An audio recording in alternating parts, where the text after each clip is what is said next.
She came in with a sobbing gasp, her hair disheveled, her eyes so wide with pride it gave her a staring, almost China doll aspect.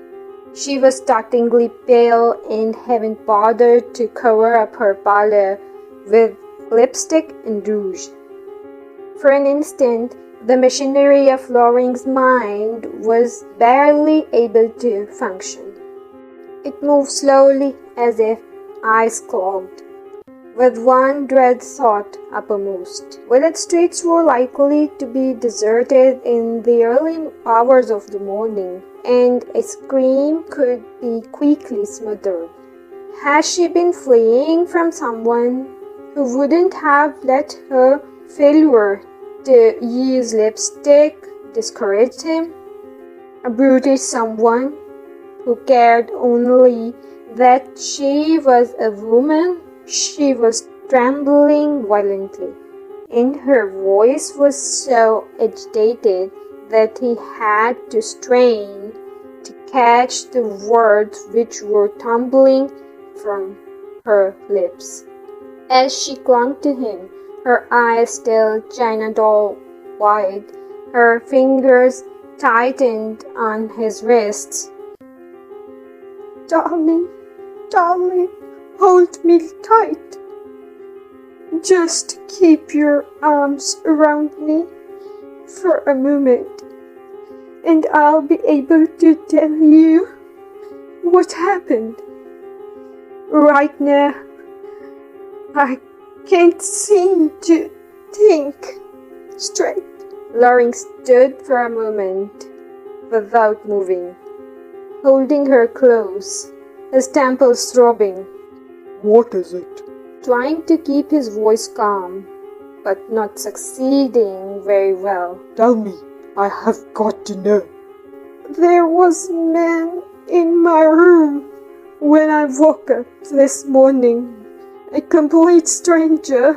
I'd never seen him before."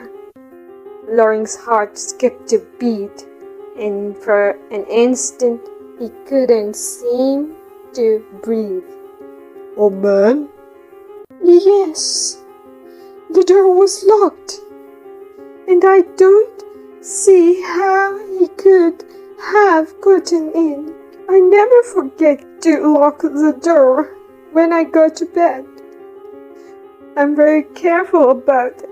The windows were locked too. I'm sure of it. I was terribly frightened. He just stood there, looking at me. I don't think he was a burglar or anything like that. He was tall, dark, and very good looking, young, about 27, just about your age. I don't think I've ever seen a more attractive looking man. If I'd met him at a party before I met you, I don't know. I don't know." "You don't know? You mean you have gone overboard for him at first glance without knowing a thing about him?" I might have. I'm being completely honest, because the experience was so terrifying that I have to get it straightened out in my mind. And I want you to understand too, darling. I thought of you, and something deep inside me protected me so that I didn't really feel that way about him at all. But I almost did. Had to struggle against it before I overcame it. If he'd moved forward and taken me into his arms, I am quite sure I would have screamed. But before I thought of you, I might have. Janice, for God's sake. I know, darling. The thought torments you in a way that makes me happy. Because I love you so very much, so very, very much. And the torment you're experiencing proves that you love me. But it's cruel of me to feel that way. But all women do. There's something very primitive in us that makes us want to be fought over.